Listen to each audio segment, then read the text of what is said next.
क्या हो अगर बैटलफील्ड का सबसे बड़ा दुश्मन इंसान ही ना हो। Welcome back to the dark world of Berserk created by legendary Kentaro Miura, जहां हर जीत अपने साथ एक कीमत लाती है। अब इस चर्चा की शुरुआत करते हैं।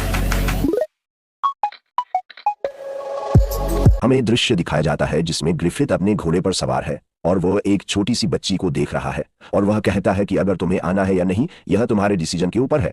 तुम्हें पहले से ही पता है कि तुम लड़ाई कैसे कर सकती हो, तुम्हें लड़ाई करना आता है या नहीं।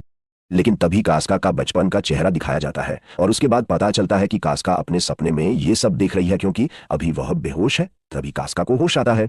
वह अपने आप को जमीन पर नंगी लेटी हुई पाती है और उसके शरीर के ऊपर कपड़े ढके हुए होते हैं और गट्स गुफा के द्वार के सामने बैठा हुआ उसे देखता रहता है और यह देखकर कास्का थोड़ा सॉफ्ट हो जाती है।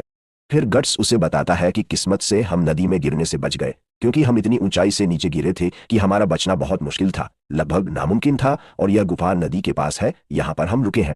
कास्का कहती है नदी। फिर गट्स कहता है, क्या तुम्हें इतना भी याद नहीं है? क्या तुम सब कुछ भूल चुकी हो? तुमने ब्लू व्हेल हेड के साथ लड़ाई करते हुए अपना जमीन पर बैलेंस खो दिया था। वह तुम्हें आसानी से हरा देता। फिर मैंने उसको मार गिराया और हम अभी नदी में डूबते डूबते बचे हैं। फिर गट्स आगे कहता है कि तुम अभी भी आराम करो, तुम्हारा बुखार अभी भी खत्म नहीं हुआ है। फिर कास्का धीरे से उठने लगती है और अपने आप को नंगी देखकर सदमे में आ जाती है। तभी गट्स बताता है कि मैं और क्या कर सकता था, तुम बहुत भीगी हुई थी और तुम्हारा शरीर ठंड से कांप रहा था और तुम्हें तेज बुखार भी था। तभी कास्का होश में आते ही उसे एक जोर का मुक्का मारती है गट्स के गाल पर। फिर गट्स कहता है कि ऐसा चेहरा क्यों बना रही हो, और वह कहता है कि तुम्हारे इस वार ने मुझे बहुत दर्द दिया। मैंने तुम्हें बचाया और उसके बदले तुमने मुझे इतनी जोर से मारा। फिर कास्का गुस्से में अपना सारा आर्मर उसकी तरफ फेंकती है और गट्स को मारने लगती है। वह अपने पैरों से भी उसे मारने की कोशिश करती है और गट्स कहता है कि बस भी करो, मैंने तुम्हारी जान बचाई है, क्या तुम सुधर नहीं सकती? मैं तुम्हारी जान बचाई और अब यही तुम्हारा कारनामा है, बेवकूफ लड़की। फिर गट्स कहता है कि अगर मैं नदी में स्विमिंग नहीं करता, वो भी आर्मर पहनकर, तो तुम्हारी जान नहीं बचती। मैंने इतनी मुश्किल से नदी में तैरकर तुम्हें बचाया और तुमने मुझे एक बार भी धन्यवाद नहीं कहा। उल्टा मुझ पर चाकू और तलवार फेंक रही हो। अगर तुम लड़की नहीं होती तो मैं तुम्हारा जबड़ा वहीं तोड़ देता। यह सुनकर कास्का को ब्लू व्हेल हेड की बातें याद आती हैं कि लड़कियां युद्ध के मैदान में कुछ नहीं कर सकती, उनमें ताकत नहीं होती और वे मर्दों से कमजोर होती हैं। और उसने यह भी कहा था कि तुमने अपना कमांडर का रैंक ग्रिफिथ के बेडरूम में जाकर हासिल किया होगा। फिर गट्स गुस्से में कहता है कि तुम हर छोटी बात पर गुस्सा हो जाती हो, चिड़चिड़ी हो जाती हो।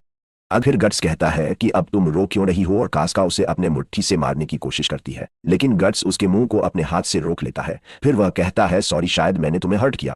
लेकिन कास्का का गुस्सा अभी भी ठंडा नहीं हुआ है और वह अभी भी उसे मारने की कोशिश कर रही है। तब गट्स उसे कहता है कि अब शांत रहोगी या नहीं, बेवकूफ लड़की की तरह हरकतें क्यों कर रही हो?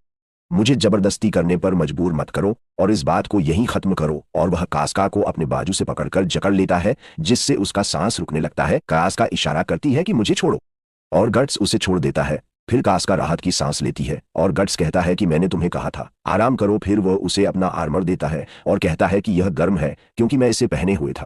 फिर कास्का कहती है कि क्या तुम चुप रहोगे और पीछे मुड़ जाओ ताकि मैं इसे पहन सकूं? गट्स कहता है, क्या तुम अभी भी रो रही हो? और कास्का रोते हुए कहती है कि यह बहुत दर्दनाक है, मैं नहीं चाहती थी। मैंने कभी नहीं चाहा कि तुम मुझे बचाओ, तुम आखिरी इंसान होते जिनसे मैं बचना चाहती। मुझे इसकी उम्मीद नहीं थी और मैं ऐसा चाहती भी नहीं था। है क्या तुम सच में मुझसे इतनी नफरत करती हो?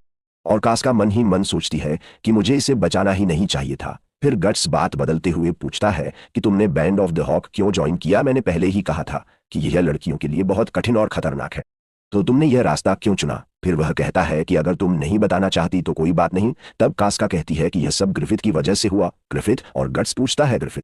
वह कहती है, हाँ ग्रिफिथ। मेरा गांव बहुत गरीब था, पहाड़ों से घिरा हुआ, और जमीन बंजर थी जहां हम गेहूं के अलावा कुछ नहीं उगा सकते थे।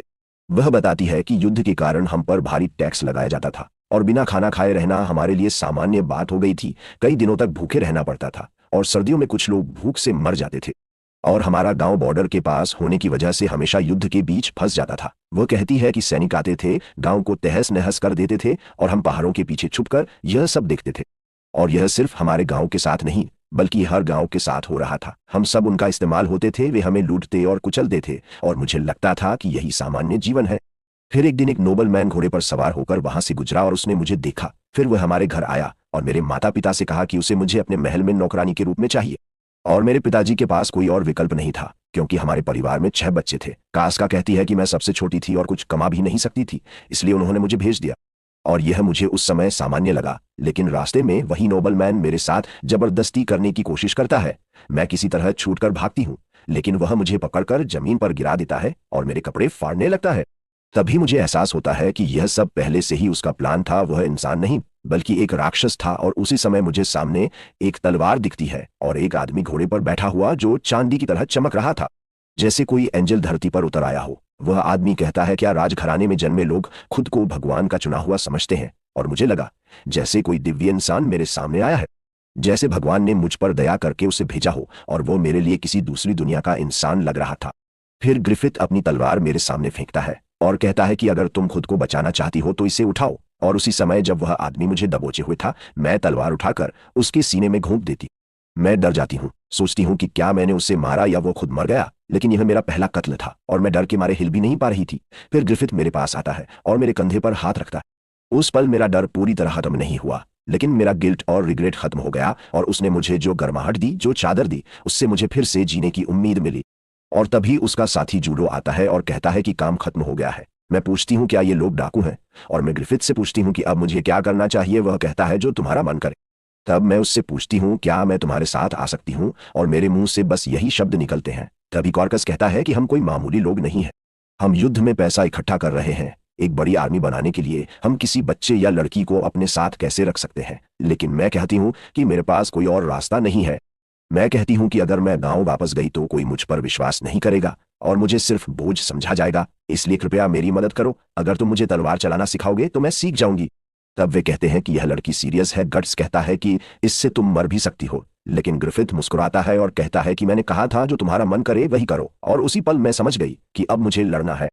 और मैं याद करती हूँ कि वही इंसान था जिसने मुझे तलवार दी, मुझे गर्माहट दी और मुझे फिर से जीने की वजह दी। और उसी दिन से मैंने फैसला कर लिया कि मैं ग्रिफिथ और उसकी टीम के साथ चलूं। साथ ये चैप्टर यहीं खत्म होता है, लेकिन कहानी अभी खत्म नहीं हुई है। अगर आप जानना चाहते हैं आगे क्या होता है तो चैनल को सब्सक्राइब करें और हमारे साथ जुड़े रहें। इस डार्क जर्नी ऑफ बर्सर्क में मिलते हैं अगले चैप्टर में।